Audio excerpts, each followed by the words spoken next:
एक तरफ फूलबाई का सच्चा प्रेम जिसने उसके जीवन में रोशनी भरी, और दूसरी तरफ धन और सामाजिक प्रतिष्ठा का रास्ता। मोती का मन डगमगाता है। लालच और महत्वाकांक्षा उसके दिल की आवाज को दबा देती है।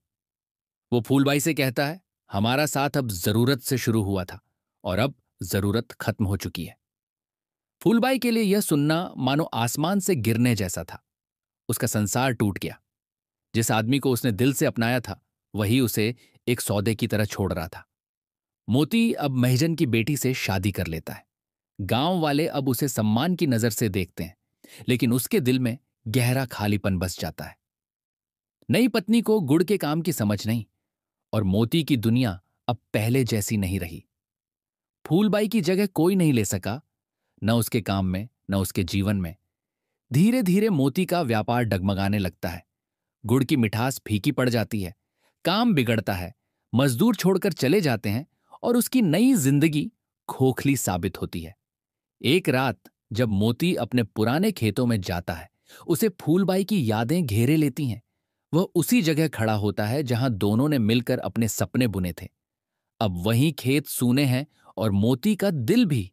वह फूलबाई के पास लौटता है, मगर अब वो पहले जैसी नहीं रही। वह टूटी हुई मगर गरिमामयी स्त्री है। मोती कहता है, फूलबाई मुझसे गलती हो गई, लौट आओ। फूलबाई मुस्कुराकर कहती है, मोती, इंसान जब प्यार को सौदा बना देता है तो वो सिर्फ लाभ हानि का हिसाब बन जाता है। मैं अब किसी सौदे का हिस्सा नहीं बन सकती। वो वापस नहीं जाती।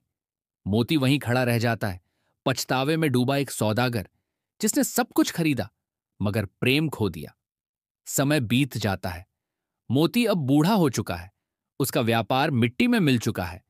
गांव के बच्चे अब भी कहते हैं, वो रहा मोती सौदागर जिसने फूलबाई को छोड़कर अपने भाग्य को बेच डाला।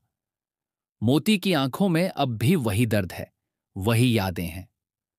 वो समझ चुका है कि प्रेम कोई सौदा नहीं, वो तो एक एहसास है जिसे पाने के लिए त्याग चाहिए, लालच नहीं। कहानी खत्म होती है वहीं जहां से शुरू हुई थी, गन्ने के खेतों में, जहां मिठास है। पर अब मोती के जीवन में सिर्फ कड़वाहट का स्वाद बाकी रह गया है। सौदागर सिर्फ एक प्रेम कहानी नहीं, बल्कि मानव स्वभाव की गहराइयों का दर्पण है, जहां प्रेम, लालच और पछतावे की त्रिकोणीय यात्रा होती है। फूलबाई प्रेम का प्रतीक है जो निस्वार्थ है। मोती महत्वाकांक्षा का प्रतीक है जो अपने सपनों की कीमत चुकाता है। और अंत में कहानी सिखाती है कि प्रेम कोई व्यापार नहीं, वह आत्मा की सच्चाई है।